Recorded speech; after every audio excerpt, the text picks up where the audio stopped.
Have you all ever wondered that the lightning that we see in the sky during the thunderstorms and a loud thunder that we hear is caused by what? What leads to such a great volume of thunder? Have you all ever thought what causes the small paper bits lifted up in the air to stuck to the rubbed plastic comb? Actually, when you rub a dry plastic comb with your dry hair, then that rubbed plastic comb is able to attract the paper bits. But why? Have you all ever thought that your nylon sweaters, the clothes, they produce a spark when you rub them? But why does that happen? So this means there is something which is beyond the knowledge of mass.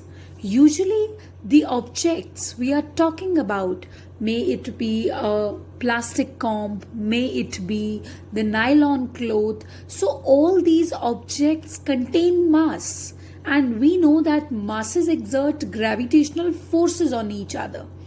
But there is something which is beyond the knowledge of mass, and there is something which is causing all this to happen. The thunder in the sky, the attraction of paper bits to the plastic comb, and so on. And there are many phenomena like that. So today's lecture will primarily focus on the knowledge of charges. Actually, whenever something comes into existence, then two things take birth with it. One is its mass and the other is its charge. Now we know that this particular object will be having atoms with which it is made up of, and those atoms are indeed having charges, like positive charges, negative charges. So they are having charges. So if there is something which has come into existence, then two things have taken birth along with it. One is its mass and the other is its charge. Now you'll be surprised that in the beginning of this lecture, the examples that I discussed with you, those examples actually involve charges. So today's lecture will discuss electrostatics. What is electrostatics? Electrostatics is the study of the charges at rest.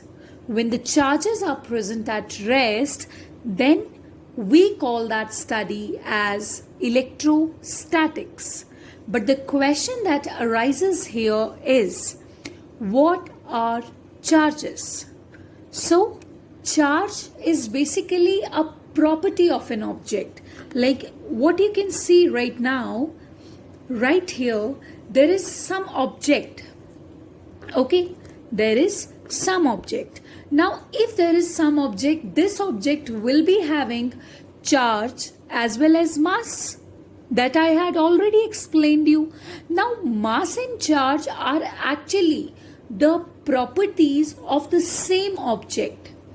Because of mass, two objects are able to exert a gravitational influence on each other. The two objects are able to exert a gravitational influence on each other, which is gravitational force equals to G times m1 m2 divided by r square. So this is a gravitational force. This is a gravitational force. But now you will be surprised to know that because of the charges of these objects, there is some other force apart from the gravitational force, and that force is known as electric force. We had seen and we have studied that gravitational force is always an attractive force, because this is what Newton's law of gravitation says, that every single object, every single mass is capable of attracting every other mass. So masses basically attract each other. Masses basically attract each other. But talking about the charges, charges can attract each other, charges can repel each other. It all is a matter of type of charge. So masses exert gravitational forces.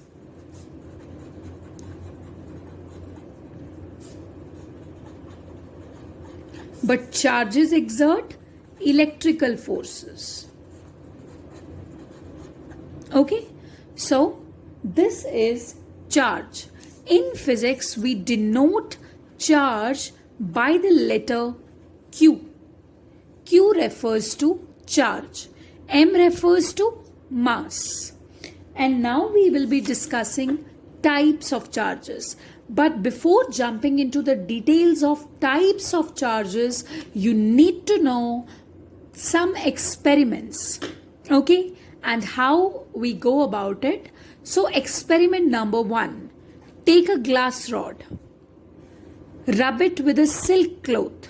I repeat, take a glass rod, rub it with a silk cloth and suspend it in the air with the help of some string or some thread. Suspend it. Okay, so when you would rub it with a silk cloth, it will acquire some charge. Clear? Now, if there is any other glass rod which is again rubbed with some other silk cloth, then that rod will also be charged. And if you would bring that second glass rod rubbed with second silk cloth near the first one, then what is going to happen? The suspended glass rod will go back, which means it's a clear indication of a strong repulsion over here. Actually, what happened? This was a glass rod and this is a glass rod. So after rubbing with silk cloth, they both are going to acquire the same charges.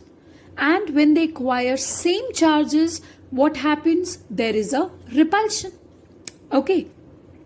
Observation number 2. Let us suppose now, instead of having a glass rod, I am having an ebonite rod. See, just like glass is some material, ebonite is some other material. Fine.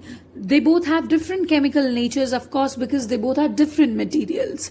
So now when you are having an ebonite rod and you have rubbed it with cat's fur, I repeat, you are having an ebonite rod and you have rubbed it with cat's fur, and then that rubbed ebonite rod, suppose it is suspended in air with the help of some string, that rubbed ebonite rod, right? And this is our ebonite rod which is rubbed with cat's fur. Now you are doing the same thing as you have done before. Now suppose you have taken another ebonite rod which is rubbed with another cat's fur. Now if that second ebonite rod rubbed with second cat's fur is brought closer to the first one, to the suspended one, then do you know what you are going to observe? Of course, a big repulsion. See, this was the first ebonite rod, right? And it was rubbed with cat's fur. Whenever we rub the things acquire charges. There's no doubt in that. So this ebonite rod acquires a charge. And another ebonite rod also acquires the charge. So when they both are brought closer together, then the first ebonite rod is going to be badly repelled by the second one. So this shows a great repulsion over here. Now observation number 3. See, you need to focus this time. Now you have one glass rod and one ebonite rod. Two rods of absolutely different materials. If a glass rod is rubbed with silk cloth and then it is suspended in air with the help of some thread, some string. See, this is the situation.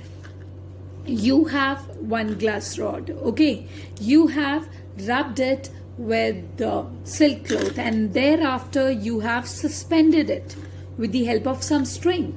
So now, since this glass rod is rubbed, so eventually it will acquire charge and nothing can stop it from doing that.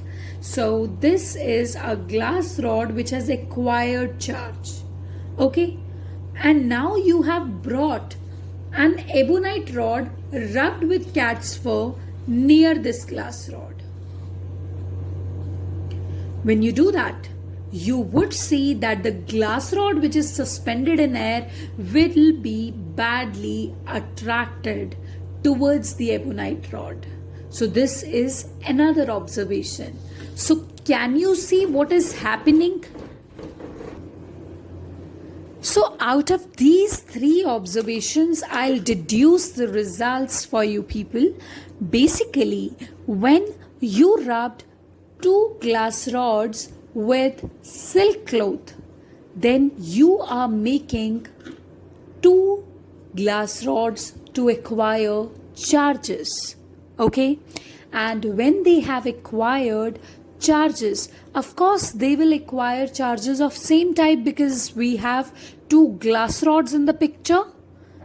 The next time when you had 2 ebonite rods rubbed with cat's fur, then of course those ebonite rods are going to catch the same charge because they both are made up of same material, same type of charge. If it is ebonite, suppose it has acquired a negative charge. Okay, so now the picture 3, which says that this time you are having one glass rod rubbed with silk cloth and the ebonite rod rubbed with a cat's fur, and eventually they would attract each other, which clearly means that like charges of course repel each other and unlike charges attract each other, because when 2 glass rods were in the picture we saw a big repulsion over there, and when 2 ebonite rods were in the picture we again saw the repulsion. But this time, when you are having one glass rod and one ebonite rod, there you are seeing a good attraction between both the objects, which says it all, that like charges repel each other, whereas the unlike charges of course attract each other. So this was the conclusion of these 3 observations.